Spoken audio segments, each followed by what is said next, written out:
Hello everyone, मैं मितवाल आसिया स्वागत करता हूं आपके अपने चैनल पर।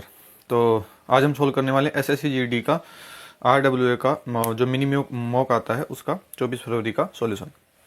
और जैसे जैसे एग्ज़ाम आ रहा है टेंशन बढ़ती जा रही है, आपकी नहीं मेरी भी बढ़ती जा रही है, क्योंकि भाई मेरे को भी एग्ज़ाम देना है ना। और ऐसा मन करता है ना कि नहीं है यूट्यूब के लिए टाइम, नहीं पढ़ाना है, उससे खुद पढ़ के जॉब लेना है। तो फिर भी ऐसे हो जाता है कि जो शुरुआत की है कुछ जो ट्रस्ट से कुछ मेरे भाई जुड़ रहे हैं, तो फिर उनकी हेल्प करना भी एक जिम्मेदारी सी में मुझे फील होती है, तो इसलिए मैं करवा रहा हूँ ना। तो देखो, इससे पहले के जितने भी सॉल्यूशन है वो आप जाके देख लेना, प्लेलिस्ट बनी हुई है हर की, पेड की और पेड के ज़्यादा नहीं करवाए, जितने भी करवाए हैं, और बुक की भी और मिनीमोक हैं जो भी हैं, सारा देख सकते हो आप। तो चलो इसको शुरू कर लेते हैं। और जैसा कि आपको पता ही है कि नेट इंटरनेट है नहीं, वैसे तो हम लाइव सोल्व करवाते हैं, वैसे भी देखो मिनी मॉक में 22 मिनट में क्लास हो नहीं पाती है, तो फिर वो उसके बाद आंसर दिखने लग जाते हैं। तो मैं स्क्रीनशॉट लगा रखी है, क्योंकि इंटरनेट है नहीं है, वाईफाई की रेंज में जाके स्क्रीनशॉट लेके और मैं इसको स्क्रीनशॉट से मैं आपको सोल्व करवा रहा हूँ। और लास्ट में मैं आपको सबमिट करके बता दूंगा और स्क्रीनशॉट लगा दूंगा रेंज में जाके कि सही हुई है या नहीं। देखो अभी स्टार्ट कर लेते हैं। पहला क्वेश्चन देखो, नंबर सिस्टम का है क्वेश्चन नंबर 1।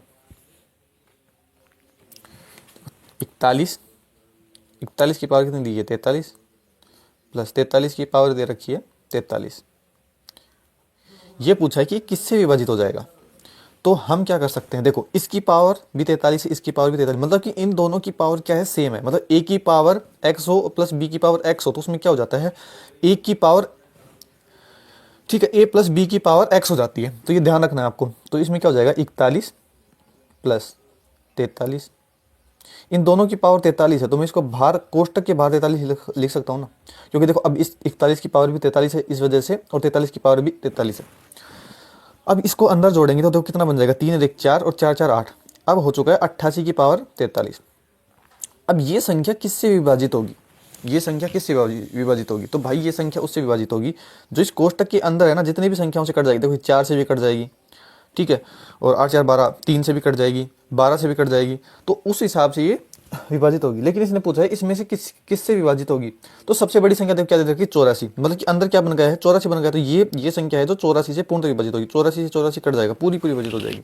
तो ऑप्शन नंबर हमारा किस में दिया है, ऑप्शन नंबर डी हमारा करेक्ट आंसर होगा। यह 84 से पूर्ण विभाजित होगी, जो अंदर बनाया उसी से विभाजित होगी। अगला क्वेश्चन देख लो, एक परीक्षा में मोहित ने पूर्णांक में से 30% अंक प्राप्त किए, लेकिन 25 अंकों से अनुत्तीर्ण हो गया। एक अन्य छात्र है जो 38% अंक प्राप्त करता है और उत्तीर्ण होने के लिए आवश्यक अंकों से 15 अधिक ले आता है। उत्तीर्ण होने के लिए आवश्यक अंक प्रतिशत पूछा है आपसे।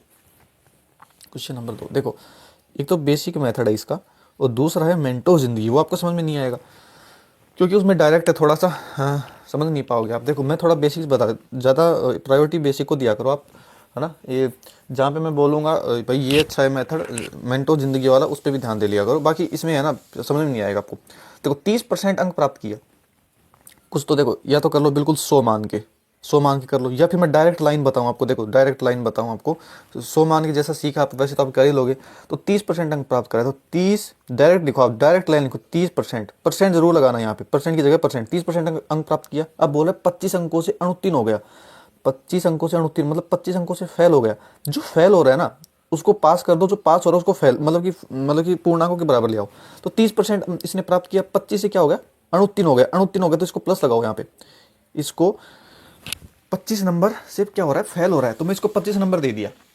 एक दूसरा छात्र है जो 38% अंक प्राप्त कर रहा है, 38%, परसेंट जरूर लगाना है भाई, 38%। ये कह रहा है 15 अंक अधिक ले आया, तो मैं इसके 15 अंक छीन लेता हूँ और इन दोनों को कर दो बराबर। क्या कर दिया हमने, बराबर। ये बराबर किसके हो गए, ये है पासिंग मार्क्स। मतलब कि 30% अंक प्राप्त किया, ये फेल हो रहा था, जैसे मैं इसको 25 दे दूंगा तो पास के बराबर पहुंच जाएगा। ये 38% अंक प्राप्त कर 15 दिख लिया है, जैसे मैं इसके 15 अंक छीन लूंगा तो ये भी पास के बराबर आ जाएगा। कुछ भी नहीं था, अनुत्तीर्ण आ जाए तो वहां पे प्लस लगा दो, जहां पे उत्तीर्ण हो जाए, उत्तीर्ण से अधिक ले आए उसके अंक छीन लो, माइनस कर दो। अब देखिए 30 है, उधर जाएगा, देखो परसेंट, देखो ये x मान लो, कुछ भी परसेंटेज से परसेंटेज ही सोल होगा ना, तो 30% है, 38% से उधर जाएगा तो सिर्फ 8% बचेगा, मतलब कि 38 माइनस 30, 8% बराबर। ये 25 यहाँ पे बच गया, 15 उधर का माइनस का आएगा, इधर प्लस आ जाएगा, कितना हो जाएगा 40। तो 8% की वैल्यू कितनी हो चुकी है, 40। 8% की वैल्यू 40 हो चुकी, तो 1% की वैल्यू कितनी हो जाएगी, 40/8। कुछ भी नहीं किया, ये 8 है ना, बटा में आ गया, मैंने उसको वैसे लिख दिया चेंज करके। तो अब यहाँ पे देख लेते, 1% की वैल्यू कितनी हो चुकी है, 40/8। तो यहाँ से 100% की वैल्यू निकालेंगे।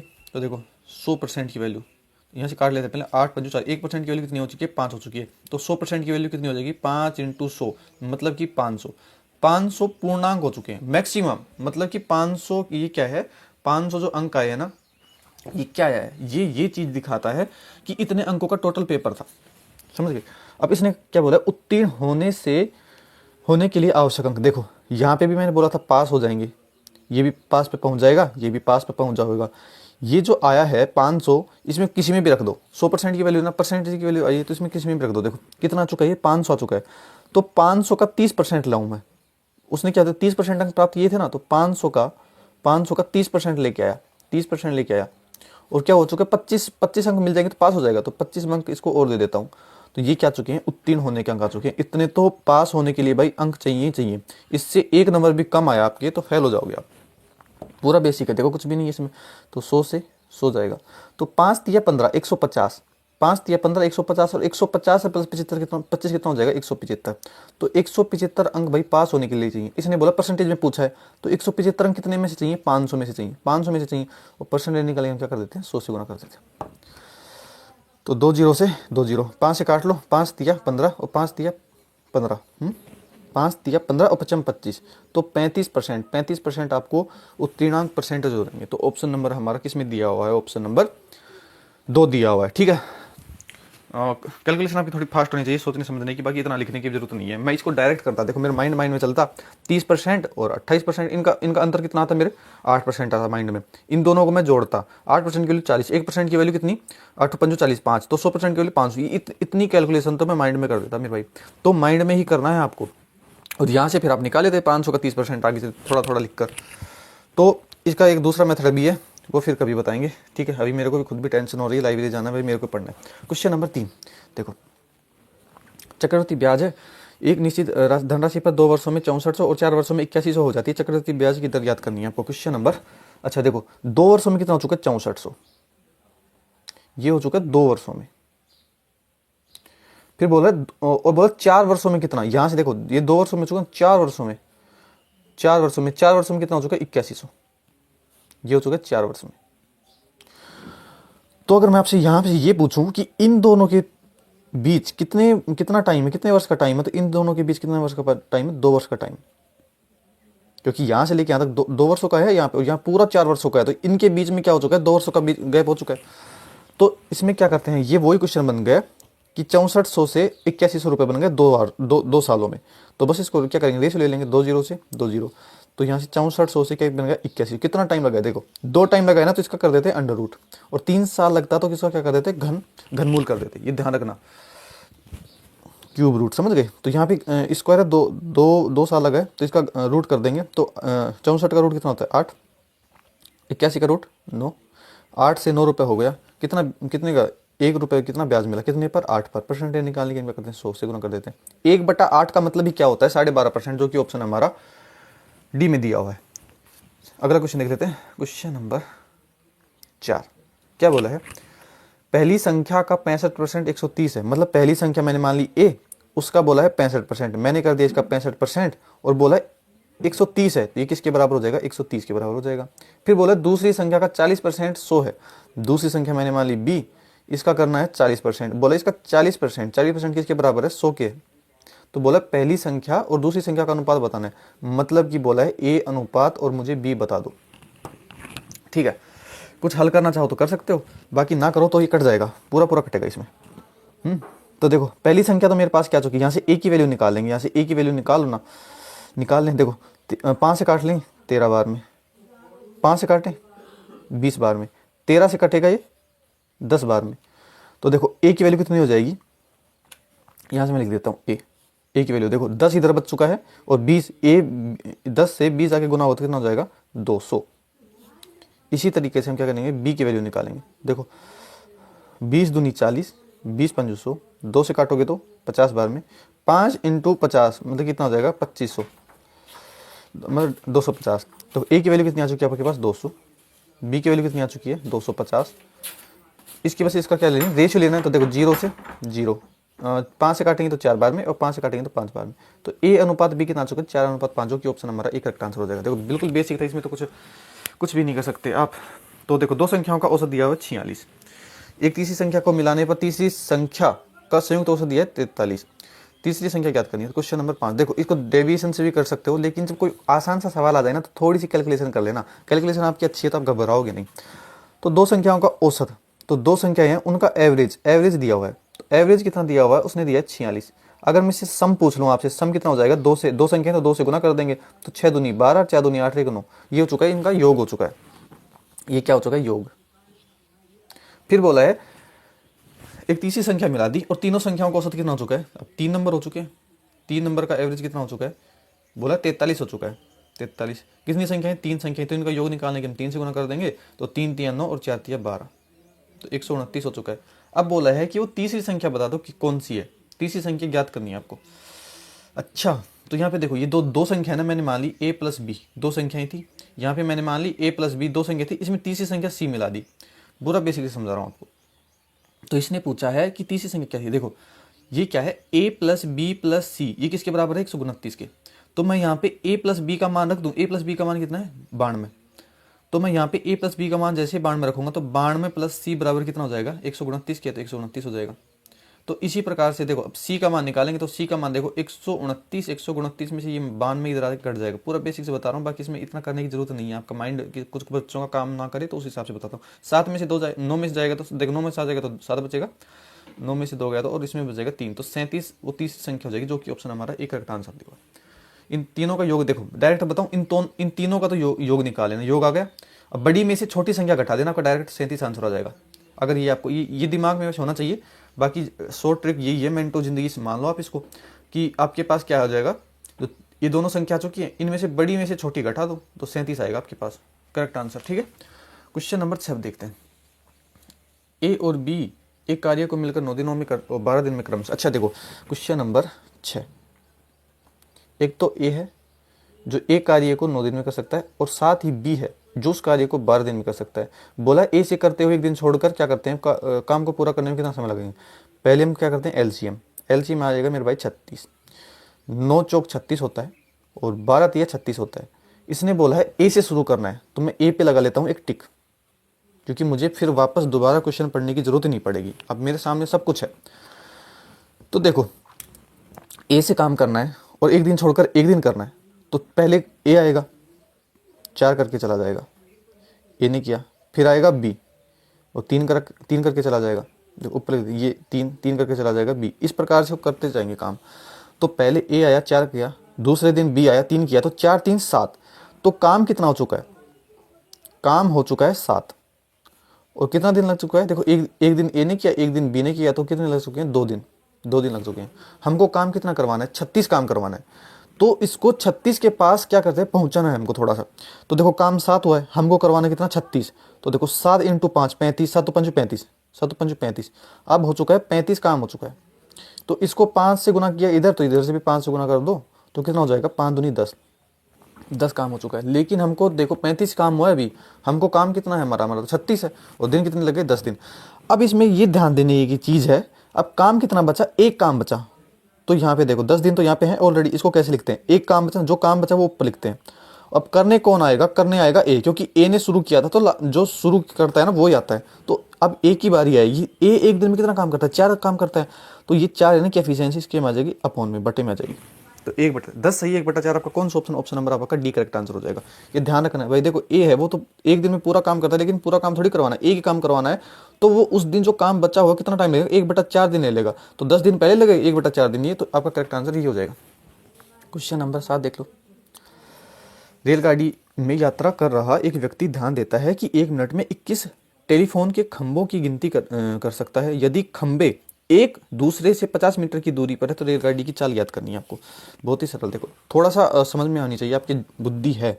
देखो अच्छा देखो 50 खंभे हैं, तो या तो आप 50 खंभे बना लो। अब एक बात बताओ मेरे को, नहीं 50 खंभे नहीं, 21 खंभे हैं और 50 मीटर की दूरी है। अगर मैं आपसे पूछूं कि आप है ना 3 खंभे गिनते हो, कितने 3 खंभे गिनते हो, और आप प्रत्येक खंबे की जो डिस्टेंस है ना उनके बीच में 50 मीटर की है, तो आपने कितने डिस्टेंस तय की? तो कुछ बच्चे ऐसे बोलेंगे कि 3 खंबे हैं, एक खंबे में 50 मीटर की डिस्टेंस, तो 5 दिया 15, मतलब कि 150 डिस्टेंस हो गई। नहीं, गलत है वो कैसे? देखो, यहाँ पे एक खंबा हो गया, मैं प्रैक्टिकली बताता हूँ, यहाँ पे दूसरा खंबा हो गया, यहाँ पे तीसरा खंबा हो गया, इन सभी के बीच में कितनी है? 50 मीटर की डिस्टेंस है, 50 मीटर की। तो मैंने बोला कि आपने 3 खंबे गिने, तो कितनी डिस्टेंस तय की? तो आपने 3 खंबे गिने ना, तो यहाँ से शुरू किया था आपने, देखो यहाँ से शुरू करोगे तो इसको खंबे को गिन लिया, लेकिन दूसरे पे जाओगे तो यहाँ पे एक खंबा हो चुका है, देखो 2 खंबे हो चुके हैं लेकिन डिस्टेंस 50 हुई, यहाँ पे 3 खंबे हो चुके हैं, डिस्टेंस कितनी हो जाएगी? 100 मीटर। मतलब कि बस देखो ध्यान इतना देना है, जब मैंने आपको 3 खंबा बोला था तो उसमें से एक घटाना है, एक घटा दोगे तो कितना आ चुका है? 2 खंबे आ चुके हैं, और एक प्रत्येक खंबे के बीच में डिस्टेंस कितनी है? 50 है, तो 50 से गुना कर दोगे तो टोटल डिस्टेंस हो जाएगी 100। ये ध्यान रखना है। अब मैं 1000 खंबे बोल दूं तो 1000 में से एक घटा दो, ठीक है? तो उस हिसाब से करना है। तो ये ध्यान रखना आपको, 3 खंबे गिनते हो, 3 खंबे के बाद 3 खंबे गिनते हो तो 2 खंबों की डिस्टेंस चलते, क्योंकि शुरू पे तो आप खड़े ही थे, उसमें तो आप 0 चले हो। तो छोटी सी चीज ध्यान रखना है। ये तो मैंने आपको समझा दिया कुछ अलग, मतलब कि क्वेश्चन से हटके। अब हम क्वेश्चन पे आ जाते हैं। इसने बोला है कितने? 20 खंबे, तो 20 कितने हैं? 20 टेलीफोन खंबे। तो देखो 20 खंबे हैं, 21 खंबे हैं, देखो सॉरी, देखो 20 खंबे तो वैसे निकलेंगे, मैं डायरेक्ट आंसर बोल रहा हूँ। देखो कितने खंबे कितने हैं? 21 हैं। उनके पास प्रत्येक में 50 मीटर की डिस्टेंस है, तो उसमें क्या कर देंगे हम? एक घटा देंगे। अब मैं पूरा ऊपर समझा क्या है, क्योंकि एक क्यों घटाते हैं, तो एक घटा देंगे तो कितने खंबे हो जाएंगे? 20 खंबे। तो 20 खंबे की डिस्टेंस देखनी है, प्रत्येक खंबे में कितनी डिस्टेंस है? 50 की, तो 20 खंबे में कितनी हो जाएगी? 1000 मीटर। 1000 मीटर की डिस्टेंस हो चुकी है। अब बोल रहा है कि 1 मिनट में वो कितने? 21 खंबे, मतलब कि ये जो इतना तय करता है ना, ये 1000 मीटर, ये 1 मिनट में तय कर लेता है। तो इसने स्पीड पूछी, तो स्पीड बराबर क्या होती है? डिस्टेंस अपॉन टाइम होता है। डिस्टेंस अपनी कितनी आ चुकी है? 1000 डिस्टेंस आ चुकी है। टाइम कितना बोला? बोला है 1 मिनट, तो ये देखो मीटर में है, और इसको किस में लिखेंगे? सेकंड में। तो 1 मिनट में होती है 60 सेकंड, तो ये क्या हो गया? मीटर पर सेकंड। हमको आंसर पूछा है किलोमीटर पर सेकंड में, तो किलोमीटर पर सेकंड में क्या करते हैं? 18/5 से गुना कर देते हैं, तो ये आपका करेक्ट आंसर हो जाएगा। 0 से 0, 6 से 3 बार में, 5 से 20 बार में, तो 20 दिया 60 किलोमीटर प्रति घंटा आपका करेक्ट आंसर होगा, जो कि ऑप्शन हमारा ए में दिया हुआ है। समझे? इस चीज़ को समझना है थोड़ा सा। अगर देखो कोई क्वेश्चन नहीं आए ना तो उसको लिख लिया करो, जैसे कॉन्सेप्ट आपके रिवीजन होते रहे। क्वेश्चन नंबर 8 देख लो। 3 संख्या दे रखी है और उनका एचसीएफ दिया हुआ है 60, तो संख्या ही पूछी है। देखो 3 संख्याएं हैं, 3 संख्या मैंने 3 अनुपात में, तो मैंने इसको x मान लिया, 3x, कोई दिक्कत नहीं होनी चाहिए, 4x और 5x, इतना मान लिया। अगर मैं आपसे ये पूछूं इसका एचसीएफ क्या होगा? इसका एचसीएफ क्या होगा? इनमें सब में जो कॉमन है ना वो एचसीएफ होगा, इनमें सब में जो कॉमन है वही एचसीएफ होता है। तो देखो इसमें कॉमन, देखो 3 4 5, इसमें कुछ भी कॉमन नहीं, यहाँ पे x है, यहाँ पे x है, यहाँ पे है, तो इनका एचसीएफ क्या हो जाएगा? x हो जाएगा। इसका एचसीएफ क्या हो चुका है? x हो चुका है। लेकिन क्वेश्चन में दिया हुआ है एचसीएफ तो 60 है, तो एचसीएफ की जगह मैं क्या लिख सकता हूँ? 60। ये किसके बराबर है? x के। तो x बराबर 60 है, x बराबर क्या है? 60 है। तो यहाँ पे x का मान रखते आपके पास क्या जाएगी? वो संख्या जाएंगी। तो 3 इंटू x है, तो x की जगह मैं 60 रखूंगा, तो 6 तिया 18, मतलब कि देखो इस यहाँ पे मैंने 60 रखा, यहाँ पे मैंने 60 रखा, ये गुना में है, तो 6 तिया 18, 180 आ चुका है। यहाँ पे इसको गुना करोगे तो 6 चौका 24, 240 आएगा। 5 को 60 से गुना करोगे तो 6 5 30, 300 जाएगा। तो ये आपके कौन से ऑप्शन में दिया हुआ है? ऑप्शन नंबर आपका सी करेक्ट आंसर होगा। समझ गए? कुछ भी नहीं था, बहुत आसान सवाल था ये तो। अब क्वेश्चन नंबर 9 देख लेते हैं। आज तो बहुत ही सारे के सारे सवाल अभी तक जितने भी आए हैं सारे की सारे इजी थे। अगर वो बस एक खंबा वाला अगर आपके माइंड में पहली बार किए हो तो शायद नहीं बन पाएगा, बाकी सारे इजी थे। वो थोड़ा कॉन्सेप्ट था उसमें। देखो अच्छा, अंडर रूट में ये दे रखा है, देखो मैं क्या करूँगा। अच्छा 529 को देखो, इसको कैसे लिखते हैं? 1 + x बटा में 529 बराबर में कितना दे रखा है इसने? 24/23। थोड़ा सा मिस्टेक हो गया, देखो ठीक है। देखो इसको हम कैसे लिख सकते हैं? भिन्न को 529 इससे गुणा होकर जुड़ जाता है और एलसीएम कितना? 529 आ जाता है। तो इसमें क्या लिख सकता हूँ मैं? 529 इंटू 1, 529 हो चुका है, प्लस में x है, यहाँ पे प्लस ऊपर क्या है? x है, x, और इसके पूरे में क्या आ जाएगा? 529 आ जाएगा। ठीक है, ये रूट में है ही, बराबर में क्या हो जाएगा? 24/23। इस रूट को हटाने के लिए हम क्या कर सकते हैं? दोनों साइड का स्क्वायर कर सकते हैं। तो इन दोनों साइड का स्क्वायर करेंगे, इन दोनों साइड हम क्या करेंगे? स्क्वायर। देखो इसका भी मैं क्या कर दूंगा? स्क्वायर कर दूंगा, और इसका भी मैं क्या कर दूंगा? स्क्वायर कर दूंगा। तो इस अंडर रूट का जब स्क्वायर करेंगे तो ये अंडर रूट हट जाता है, समझ गए। इसका अंडर रूट का स्क्वायर करते हैं तो अंडर रूट हट जाता है। तो हमारे पास इधर क्या बच जाएगा, 529 प्लस में x और अपॉन में 529। इधर क्या होगा, 24 का स्क्वायर कितना होता है 576, ठीक है, और 23 का स्क्वायर कितना होता है 529। यहां तक देखो कुछ भी नहीं था समझाने का, आराम से समझाएं, समझ में आ गया होगा आपको, ठीक है। तो देखो अब क्या करना है, देखो ये 529 है तो क्या हो जाएगा, 529 कट जाएगा, 529 देखो यहाँ पे बराबर है नीचे, 529 से क्या हो जाएगा, 529 कट जाएगा। तो ये x बराबर क्या हो जाएगा, x बराबर देखो 529 उधर जाके माइनस का होगा, मतलब कि 576 माइनस 529। तो आपके पास फाइनल कितना बच जाएगा, तो देखो 16 मतलब कि 7 और 6 में से 2 गया तो 4, तो 47। तो आपके पास x की वैल्यू कितनी आ चुकी है, 47। इसने पूछा क्या है, x का मान ही पूछा है, तो आपके पास करेक्ट आंसर ए हो जाएगा। क्वेश्चन नंबर 10 देख लो, मेरे पिता वर्तमान में मुझसे 25 वर्ष बड़े हैं, 5 वर्ष पूर्व हमारी आयु का योग 39 वर्ष था, मेरी वर्तमान आयु याद करनी है। तो क्वेश्चन नंबर 10 देख ले हैं। देखो क्या है, वर्तमान में क्या है, एक तो देखो फादर है, एक है सन है, तो इधर हो गया सन और मैंने मान लिया इधर हो गया फादर। इसने बोला है कि मेरे पिता हैं वो वर्तमान में 25 वर्ष बड़े हैं, अगर सन x साल का है, मतलब कि सन की आयु x है, तो ये 25 साल बड़े हैं, तो मतलब ये हो जाएगा फादर x प्लस 25। इसने बोला है 5 वर्ष पूर्व, देखो मैंने हमेशा बोला है जब पूर्व बोलता है तो यहाँ से हम गाड़ी पीछे जाती है, और जब आगे बोले तो यहाँ से गाड़ी हम आगे लेके जाते हैं। तो इसने बोला 5 वर्ष पूर्व, तो मैं हो जाएगा माइनस का 5। बोल रहा है हमारी आयु का योग कितना था, 39 वर्ष था। देखो आज अगर आपकी इस बेटे की आयु x है तो 5 वर्ष पहले कितनी हो जाएगी, x माइनस 5, इसकी 5 वर्ष घट जाएगी। तो इसकी अगर इसकी x प्लस 25 है तो इसकी 5 वर्ष पूर्व कितनी हो जाएगी, x प्लस 20, मतलब x प्लस 25 और माइनस का 5, इसकी भी 5 घटाएंगे तो x प्लस 20 ही तो बचेगा। इसने बोला है हमारी 5 आयु का योग कितना है, 39, मतलब कि इनकी जो आयु इतनी है, इनका योग इन दोनों को जोड़ देंगे तो इनकी आयु कितनी है, 39, बोला 39 है। समझ कितना। अब यहाँ से हम क्या कर सकते हैं, x का मान निकाल सकते हैं। तो देखो x प्लस x कितना हो जाएगा, 2x। ऊपर तो क्या हो चुका है, इन दोनों को मैं जोड़ूं, इन यहाँ पे इधर को मैं जोड़ रहा हूँ इसको, तो x प्लस x कितना हो चुका है, 2x। और देखो 20 माइनस का 5 तो कितना बचेगा, 15, और 15 उधर जाके क्या हो जाएगा माइनस में, तो 39 माइनस 15, 39 माइनस 15 कितना हो जाएगा, 9 में से 5 जाएगा तो 4 बचेगा यहाँ पे, और 3 में से 2, तो 2 हो चुका है। 2 से काटेंगे तो कितनी बार में, 12 बार में। तो हमारे पास x की वैल्यू फाइनली कितनी आ चुकी है, 12। इसने क्या पूछी है ये देख लेते हैं। इसने पूछा है मेरी आयु, मतलब कि बेटे की आयु कितनी हो जाएगी, x का मान, x यहाँ पे x है तो x का मान इसने पूछा है, तो आपके पास 12 करेक्ट आंसर हो जाएगा। अगर फादर की पूछता तो 12 प्लस 25 हो जाती, और पहले पूछता तो हम पहले भी की निकाल देते माइनस के 5 करके। तो यहाँ पे देखो हमने इन दोनों को जोड़ा, ये समझ में आना चाहिए थोड़ा सा। तो यहाँ से हमने x का वैल्यू यहाँ से हम निकाल लिया। तो अगला क्वेश्चन देख लेते हैं। अच्छा क्वेश्चन नंबर 11 क्या बोला, ABC, अच्छा उनका लाभ का अनुपात दे रखा है 5:3:6, 5:3:6 ये दे रखा है लाभ का अनुपात। ए के लाभ का हिस्सा कितना है, ए के लाभ का हिस्सा इसने दिया 192, 380 ए के लाभ का दिया हुआ है। और यहाँ पे लाभ कितना हुआ है ए को, तो यहाँ पे ए है, ये बी है, ये सी। यहाँ पे लाभ कितना हुआ है, ए को 5 हुआ है, तो मतलब ये क्या है 5 की वैल्यू है, जो 192, 380 5 की वैल्यू। इसने पूछा क्या है, सी का हिस्सा, तो सी का हिस्सा यहाँ पे कितना मिला है 6। तो जो जिसका पूछता है उससे गुना कर देते हैं, जो दे रखा है उसे भाग कर देते हैं, ध्यान रखना। अगर यहाँ पे ये बोलता कि इन तीनों का अगर ये तीनों का लाभ दिया हुआ होता तो हम इसकी किससे भाग करते, 6 3 9 और 5 14, तो 14 से भाग करते, जिसका पूछते उससे गुना करते। ये छोटे छोटे कॉन्सेप्ट है, आपको पता होगा।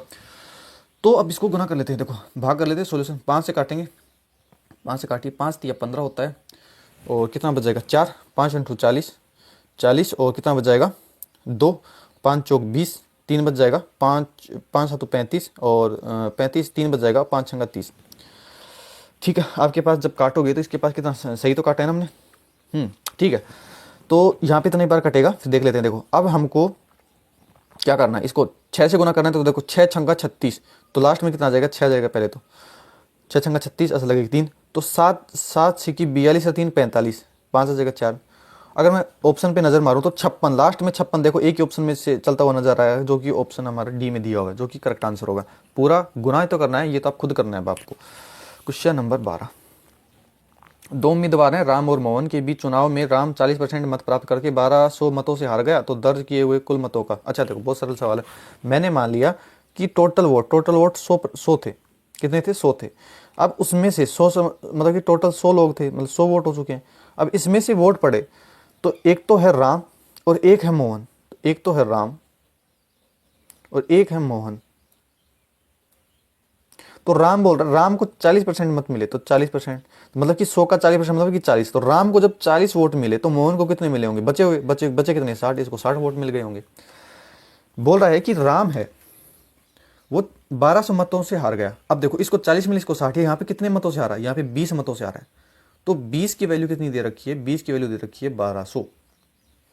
इसने कुल वोट मतलब कि 100 की वैल्यू पूछी है, तो देखो जो 1200 है वो 20 की वैल्यू है, हमसे पूछा है 100 का, तो 100 से गुना कर देते हैं, ये आपका करेक्ट आंसर हो जाएगा। 0 से काटेंगे तो 0 बार में, 2 से काटेंगे तो 60 बार में, 60 इंटू 100 मतलब कि कितना हो जाएगा, 6000। 6000 आपका कौन से ऑप्शन में, ऑप्शन नंबर बी में हो जाएगा। अगला क्वेश्चन देख लेते हैं, पेज हम चेंज कर लेते हैं। 8% प्रतिवर्ष की साधारण ब्याज दर है कितने वर्षों में 7200 की राशि 8928 हो जाएगी। Question number 13। तो यहाँ पे देखेंगे यहाँ पे अगर मैं ऐसा ही निकाल, देखो ब्याज ऐसा ही बराबर क्या होता है, अमाउंट माइनस प्रिंसिपल। ये ध्यान भी रखने की जरूरत नहीं है, तो बेसिक सी चीज़ है। देखो ऐसा ही कैसे निकालेंगे, मतलब कि अमाउंट कितना है 8928, इसमें से जैसे मैं 7200 अगर मैं घटा दूं तो आपके पास क्या हो जाएगा, ब्याज आ जाएगा। तो ब्याज कितना आएगा, देखो इसमें से घटाते हैं तो देखिए यहाँ पे कितना आ जाएगा, 8, 2 और 9 में से 2 जाएगा तो 7 और 8 में से आ जाएगा तो 1, मतलब कि आपके पास ब्याज कितना आ चुका है, 1728 आ चुका है। इसने क्या दे रखा है, रेट दे रखी है 8%, ठीक है, और प्रिंसिपल दे रखा है 7200। बस आपके पास बची क्या गया, अब सब कुछ तो आ गया है, बस आपके पास क्या निकालना है, टाइम निकालना है ना, टाइम निकालना है। देखो SI का फॉर्मूला क्या होता है, PRT/100, ये सबको पता होना चाहिए, होगा इसमें तो क्या ही वो है। देखो अब SI कितना आपके पास 1728, तो SI की वैल्यू कितनी है 1728, मैं इसके नीचे लिखूंगा 1728। P प्रिंसिपल कितना यहाँ पे देखो 7200, तो 7200। R मतलब कि रेट कितनी है यहाँ पे 8%, तो 8 हो जाएगा। टाइम हमको नहीं पता निकालना, तो T हो गया यहाँ पे, और बटे का 100 तो आएगा ही। बस इसको हल करेंगे, आपके पास टाइम का T का मान आ जाएगा, 2 0 से 2 0 जाएगा।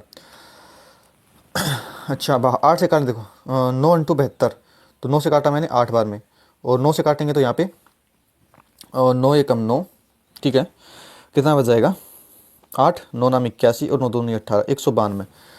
तो इसको 8 से और काट लो, 8 दूनी 16, 8 दूनी 16 और 8 चौक 32, 8 से और काट लो, 8 तिया 24। तो यहाँ पे T का मान कितना आ चुका है 3, इधर तो 3 है और बराबर इधर कितना है T है, तो टाइम कितना आ चुका है 3 वर्ष। 3 वर्ष कौन से ऑप्शन में, आपके ऑप्शन नंबर आपके सी में दिया है, जो कि करेक्ट आंसर हो जाएगा। तो क्वेश्चन नंबर 14 देख लेते हैं। 2 पाइप है, देखो दो इनलेट पाइप हैं A और B, खाली टैंक को 22 और 33 घंटे में भर सकते हैं। उन्हें एक साथ खोल दिया जाता है, लेकिन टंकी भरने से 3 घंटे पहले A को बंद कर दिया जाता है। तो टंकी को भरने में दोनों पाइपों द्वारा कुल कितना समय लिया गया। देखो एक तो A है, एक B है, ये कितने में, A तो 22 में और B है 33 घंटे में। तो मैंने आपको देखो टाइम एंड वर्क की जो मैंने क्लास ली, बुक का सॉल्यूशन करवाया, उसमें मैंने बताया आपको इसको एलसीएम कैसे लेते हैं। अब इसको एलसीएम लेके अलग से मतलब 2 का भाग दो, ऐसे देखो इन दोनों में मुझे क्या दिख रहा है, 11 का कॉमन दिख रहा है, 11 कॉमन दिख रहा है। जो इसमें 11 कॉमन लूंगा, तो मैं जैसे 11 कॉमन लूंगा तो इसमें भाग दूंगा 11 का, 11 कॉमन कितना बचेगा 2, तो 11 दूनी 22। इधर से 11 कॉमन लूंगा तो 11 तिया 33। बाकी आपको ये समझ में नहीं आ रहा तो वीडियो रोक के आप अपने हिसाब से एलसीएम ले लो।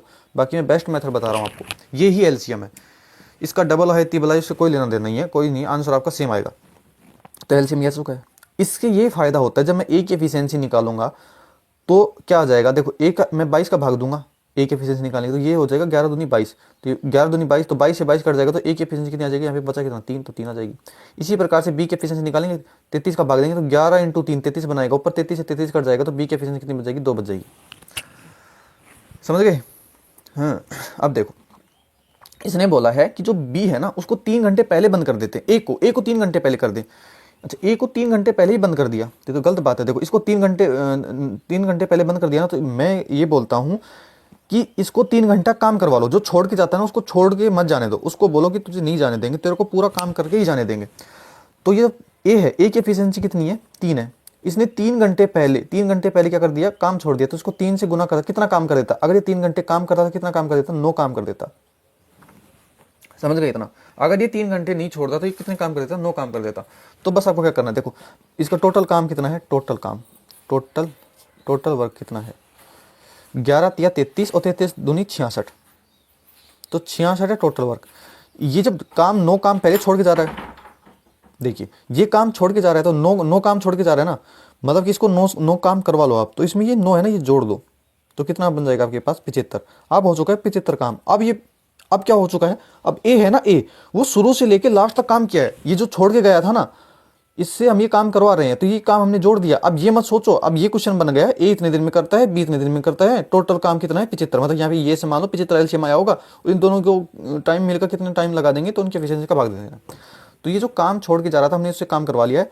तो अब इन दोनों को काम करते हैं, तो ए शुरू से लेकर लास्ट तक ए भी है, शुरू से लेकर लास्ट तक बी भी है, तो ये दोनों मिलकर करेंगे तो 3 2 5 5 की एफिशिएंसी कर देंगे, तो 5 से काटेंगे तो कितना 15 दिन लगा देंगे, जो कि ऑप्शन आपका डी करेक्ट आंसर होगा। ठीक है, इस पे आप क्वेश्चन लगाना थोड़े से, और अगर आपने ये मेथड पहली बार सीखा है तो। बाकी अलग अलग टीचर अलग अलग मेथड बताते हैं आपको, और आप अपने हिसाब से भी कर सकते हो। मैं तो ऐसे करता हूँ, जो काम छोड़ के जाता है उसको छोड़ने नहीं देता हूँ मैं, उसको ऐड करके उसमें लास्ट में भाग दे देता हूँ। देखो 1200 मीटर की दौड़ में राम श्याम को 200 मीटर या 20 सेकंड से हरा देता है, तो राम की गति क्या होनी चाहिए। देखो ये है रेस का क्वेश्चन, टाइम एंड डिस्टेंस में भी जाओगे तो रेस का टाइप है, और रेस के क्वेश्चन आसानी से नहीं बनते हैं, बहुत हार्ड क्वेश्चन होते हैं, अच्छे के छक्के छोड़ जाते हैं इसमें। बाकी ये तो थोड़ा इजी दिख रहा है मेरे को। तो देखो क्या है, 1200 मीटर की दौड़ में राम और श्याम, कैसे करेंगे इसको। देखो ये हो गया राम और इधर हो जाएगा श्याम। तो 1200 मीटर की दौड़ में कौन है, श्याम को 200 मीटर से हरा था कौन, राम, तो श्याम को हरा रहा है। मतलब कि राम तो 1200 मीटर ही दौड़ेगा और इसको 200 मीटर से कौन हरा देगा, वो हरा देगा, मतलब कि राम हरा देगा। तो ये कितना दौड़ा होगा, ये सिर्फ 1000 मीटर ही दौड़ा होगा, तभी तो ये 200 मीटर से हारेगा। ये बोल रहा है 200 मीटर से हरा देगा या फिर 25 सेकंड से हरा देगा। क्या कह रहा है, देखो मतलब ऐसा है सीन कि यहाँ पे देखो ये यहाँ से चले होंगे, तो यहाँ से क्या चलेंगे राम, यहाँ पे राम हरा रहा है ना, तो राम तो क्या है पूरा मतलब कि पूरा चला होगा यहाँ पर, और जो श्याम है श्याम चला होगा यहाँ पे, श्याम यहाँ पर ही पहुंचा होगा। मतलब कि जब राम पूरी डिस्टेंस 1200 मीटर चल लिया होगा, तो यहाँ पे ये 1000 मीटर ही चला होगा। ये कितना बच गया, ये 200 मीटर बच गया। ये 200 मीटर से हरा देता है या 20 सेकंड से, मतलब ये 200 मीटर है, ये 20 सेकंड में कवर करता है। कौन करेगा, ये करेगा श्याम। तो ये क्या आ जाएगी, श्याम की स्पीड आ जाएगी। तो देखो 200 मीटर 20 सेकंड में, तो कितनी, 0 से 0, 2 से 10, मतलब कि 10 मीटर पर सेकंड। 10 मीटर पर सेकंड किसकी है, किसकी स्पीड आ चुकी है, ये आ चुकी है श्याम की स्पीड, ये आ चुकी है श्याम की स्पीड। थोड़ा देखो लिखने में ऐसा हो चुका है। तो श्याम की स्पीड आपके पास कितनी हो चुकी है, 10 मीटर पर सेकंड, ये ध्यान रखना है। अगर मैं आपसे पूछूं श्याम का टाइम, अगर मैं पूछ लूं यहां से लेकर यहां तक श्याम कितना टाइम लगाया होगा, मुझे ये बताओ। तो यहाँ पे कितनी डिस्टेंस है, 1000। तो श्याम का टाइम, तो एस है मतलब श्याम और टी मतलब टाइम, श्याम का टाइम 1000 मीटर। श्याम यहाँ से 1000 मीटर चला है, 1000 मीटर चला है, और कितना टाइम लगा है, 10 कितनी स्पीड से, 10 मीटर पर सेकंड से। तो यहाँ से हम टाइम निकालेंगे तो कितना आ जाएगा, 100 सेकंड। 100 सेकंड क्या लगा चुका है, टाइम लगा चुका है। कौन, 100 सेकंड टाइम किसका लग चुका है, श्याम का। यहाँ से लेकर यहाँ तक 100 सेकंड में श्याम मतलब कि पहुँच गए, कितने में, 100 सेकंड में। तो जब श्याम यहाँ से लेकर यहाँ तक 100 सेकंड में पहुंचा है, तब तक राम यहाँ से लेकर यहाँ तक 100 सेकंड में पहुंच गए, ये ध्यान रखना, क्योंकि इनका टाइम बोला है ना कि सेम, यहाँ पर सेम है। जब ये श्याम यहाँ से लेकर यहाँ तक 100 सेकंड लगाया, तब तक राम है ना यहाँ से लेकर एंड तक 100 सेकंड चल चुका था। तो इसने पूछा क्या, राम की गति तो पूछी है, तो स्पीड ऑफ राम की, देखो स्पीड ऑफ राम की स्पीड ऑफ राम, मैं पूरा लिख देता हूं, स्पीड ऑफ राम। स्पीड का फॉर्मूला क्या होता है मेरे भाई, डिस्टेंस अपॉन टाइम। तो डिस्टेंस कितनी है, देखो यहाँ से लेकर राम यहाँ तक गए 1200 मीटर, और टाइम कितना लगाया, यहाँ पे हमने टाइम निकाला। देखो यहाँ से लेकर यहाँ तक जितनी देर में श्याम पहुंचा है, वहाँ से लेकर यहाँ तक राम पहुंच गया, तो 100 सेकंड राम को लगे, तो 100 का हम भाग दे देंगे, तो 2 0 से 2 0, मतलब कि आपके पास क्या आ चुका है फाइनल, 12 मीटर पर सेकंड किसकी स्पीड आ चुकी है, वो आपके पास राम की आ चुकी है। तो ऑप्शन नंबर आपका सी करेक्ट आंसर। बहुत ही आराम से एकदम अच्छे से समझाया, अब तो समझ में आना चाहिए। क्वेश्चन नंबर देखो 16, क्या बोला, देखो एक त्रिभुज का क्षेत्रफल दे दिया है आपको। अच्छा 3:4:5 के अनुपात में है, तो उसकी परिधि मतलब क्या होता है, पेरीमीटर। परिधि मतलब कि जैसे ये त्रिभुज है, तो इन तीनों भुजाओं का योग, यहाँ से लेकर यहाँ तक, यहाँ से लेकर यहाँ तक, यहाँ से इन तीनों का योग होता है ना, वो कितना होगा। तो देखो इसकी अनुपात कितना दे रखा है, 3 5 4 3 4 5 3 4 5, इनको जोड़ो, 4 5 9 और 9 3 12।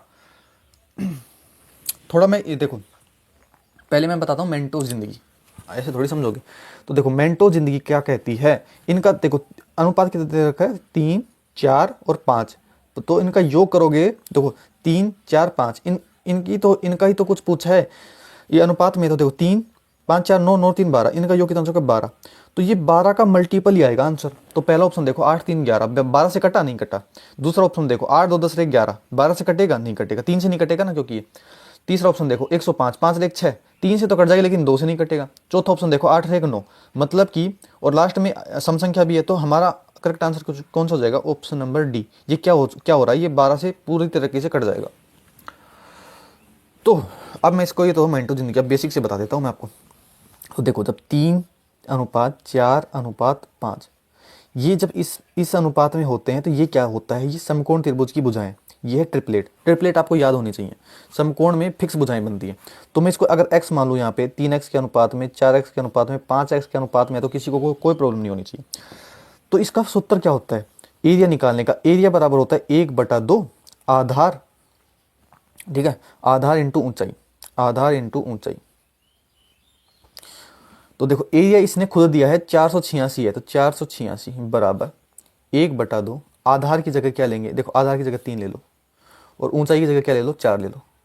बस ये ध्यान रखना, इसमें सबसे बड़ी भुजा नहीं लेनी है। ये जैसे 3 4 5 में सबसे बड़ी भुजा क्या है, 5 है, तो ये नहीं लेनी है कि आधार की जगह आप 4 ले लो और ऊंचाई की जगह आप 3 ले लो, कोई फर्क नहीं पड़ता उससे। बस सबसे बड़ी भुजा है वो होती है कर्ण, वो नहीं लेनी है आपको। तो इसको हल करेंगे। देखो यहाँ पे 3 क्यों ले लेंगे, देखो 3x है, यहाँ पे x माना है ना, 3x आएगा यहाँ पे, 3x और 4x, क्योंकि हमने भुजा यही मानी और मानना ही पड़ेगा। देखो 2 से काटेंगे 2 बार में, तो 3 दूनी 6, तो 6 से ये कटेगा इधर से, तो कितना हो जाएगा, 6 5 30, 6 इंटू 48 और 6 कम से 81 आ चुका है। तो ये इधर क्या आ चुका है 81 बराबर क्या हो जाएगा, x इंटू एक्स बराबर एक्स स्क्वायर। तो यहाँ से x का मान निकालेंगे, तो x का मान देखो इधर रूट हटेगा, स्क्वायर हटेगा, यहाँ पे रूट आ जाएगा, तो कितना आ जाएगा 9 आ जाएगा। तो x की वैल्यू आपके पास 9 आ चुकी है। तो इसने क्या पूछा है, परिधि पूछी है, तो इन तीनों का योग पूछा है। तो देखो 5 4 9 और 9 और 3 12, मतलब कि 12x आ चुका है इन तीनों का योग, और x की वैल्यू कितनी है 9 है, तो x की जगह में क्या लिख दूंगा 9 लगा दूंगा। तो 12 नाम कितना होता है 108, आपका करेक्ट आंसर होगा, जो कि ऑप्शन डी में दिया हुआ है। मेंसुरेशन की फॉर्मूला याद होनी चाहिए। क्वेश्चन नंबर 17, राजीव एक पेन 5% के लाभ पर बेचता है, यदि वह पेन को 36 रुपये अधिक में बेचता तो वह 14% का लाभ कमाता। पेन का क्रय मूल्य पूछा है आपसे। क्वेश्चन नंबर 17 देखो, मैंने मान लिया कि इधर हो गया सीपी और इधर हो गया एसपी, मतलब सेलिंग प्राइस। तो मैंने माना मैंने कोई पेन है ना 100 रुपये में खरीदा, इसने बोला उस पर 5% का लाभ कमाता है, तो मैं कितने में बेचूंगा, 5% के लाभ पर 105 में बेच दूंगा, समझे इतना। तो फिर बोला है 36 रुपये अधिक में बेचता है तो वह 14% का लाभ कमाता है। तो देखो 36 रुपये को थोड़ी सी देर भूल जाओ, आप ये देखो, इसने बोला है कि अगर वो इतने रुपए अधिक में बेचा तो 14% का लाभ कमाता। अगर मैं 100 रुपए का खरीद के लेके आया था तो 105 का यहाँ पे बेच दिया था, तो ये से बोला 36 रुपए में अधिक में बेचता तो मुझे 14% का लाभ कमाता, मतलब कि 100 रुपए का खरीद के लेके आता, इसका खरीद के लेके आया था तो 14% का लाभ कमाता, मतलब कि 114 में बेचता, तभी तो 14% का लाभ होता। समझ गए इतना? तो समझ गए होगे। तो देखो अब क्या करना है, इसने बोला 36 रुपये अधिक में, यहाँ पे देखो कितने रुपए अधिक में बेचा, 105 में बेच रहा था, यहाँ पे 114 में बेच रहा था, मतलब कितने रुपए अधिक में बेच रहा है यहाँ पे, ये देख लो आप। तो 5 4 9 9 रुपए अधिक में बेच रहा है, 9 रुपए अधिक में, यहाँ पे मेरे हिसाब से 9 रुपए में अधिक में बेच रहा है, और क्वेश्चन के हिसाब से 36 रुपये में अधिक में बेच रहा है। तो ये 9 की वैल्यू कितनी है, 36 है, ये ध्यान रखना। तो 1 की वैल्यू कितनी हो जाएगी, 1 की वैल्यू हो जाएगी 9 चौक 36, 4 हो चुकी है। इसने क्या पूछा है, कॉस्ट प्राइस पूछा है।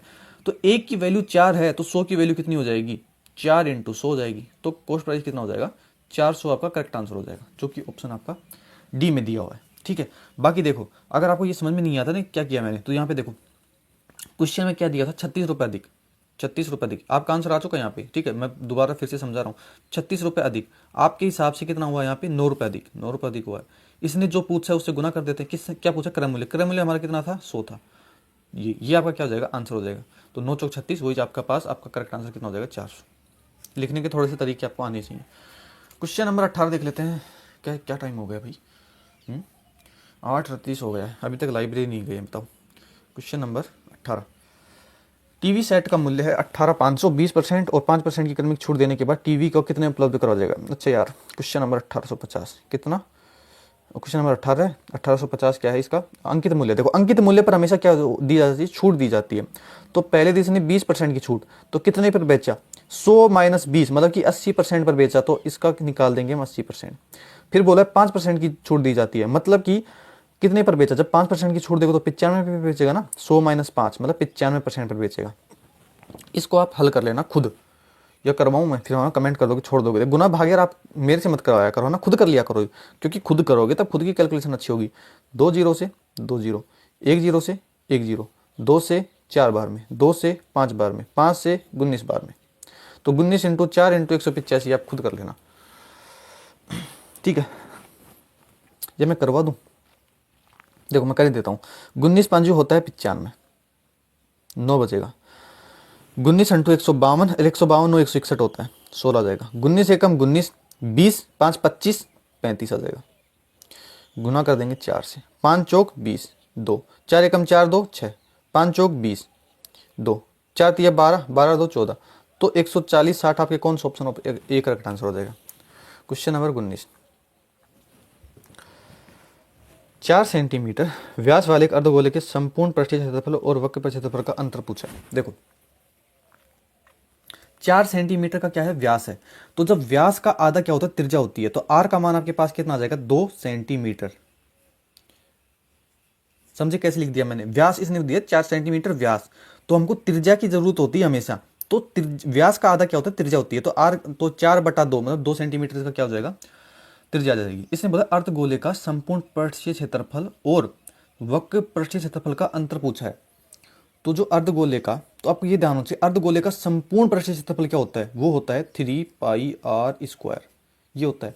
और बोला है वक्र पर क्षेत्रफल, तो इसका वक्र पर क्षेत्रफल होता है 2πr²।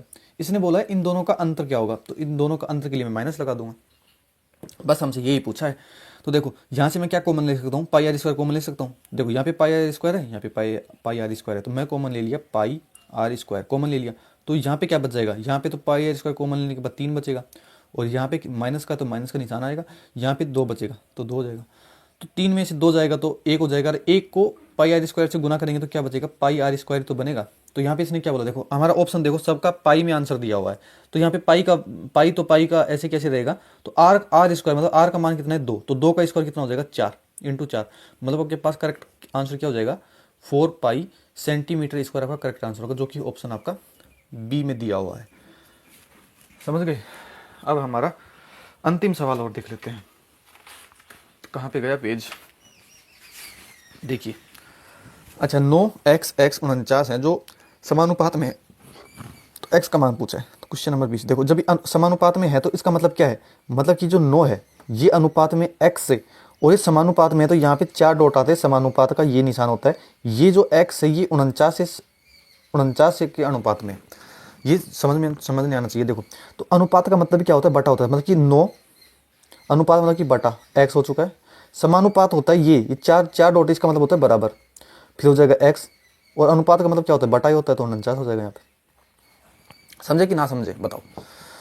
इसको वज्र गुणा करेंगे, क्या करेंगे, वज्र गुणा। देखो x है, x से इधर से आगे गुना होगा तो x² हो जाएगा, बराबर 9 है, 49 से आगे गुना होगा तो 9 इंटू 49 हो जाएगा, ठीक है। ये स्क्वायर यहाँ से हटेगा तो ये क्या हो जाएगा, इसमें रूट आ जाएगा इधर, तो x बराबर क्या हो जाएगा, 9 का रूट तो 3 होता है और 49 का रूट 7 होता है, तो x का मान कितना आ चुका है 21 आपका करेक्ट आंसर हो जाएगा, जो कि ऑप्शन आपका बी में दिया होता है, ठीक है। तो उम्मीद है क्लास अच्छी लगी होगी, बहुत ही आराम से प्यार से समझाया है। अच्छी लगी हो, नए हो तो सब्सक्राइब कर लेना, शेयर ज़रूर कर देना और वीडियो को हाइप कर देना, और अच्छे से तैयारी करते रहो। टेंशन हमको भी हो रही है एग्ज़ाम की, कब होता है कब नहीं है, थोड़ा टाइम से ही करवा दें यार फिर, क्योंकि यूपी पुलिस का आ जाएगा, ठीक है, फिर उसके बाद ग्रुप डी का एग्ज़ाम आ जाएगा, एनटीपीसी का आ जाएगा, फिर उसके बाद वापस से जीडी आ जाएगी, तो इसका ये जो है टाइम से ही करवा दे, तो आगे जो एग्ज़ाम देंगे हम आप, तो उसमें क्या है डिस्टर्ब नहीं होंगे। तो फिर अच्छी लगी हो तो क्लास पता है क्या करना है, बता दिया है। फिर मिलते हैं अगली वीडियो में, और तैयारी करते रहिए, तब तक के लिए धन्यवाद।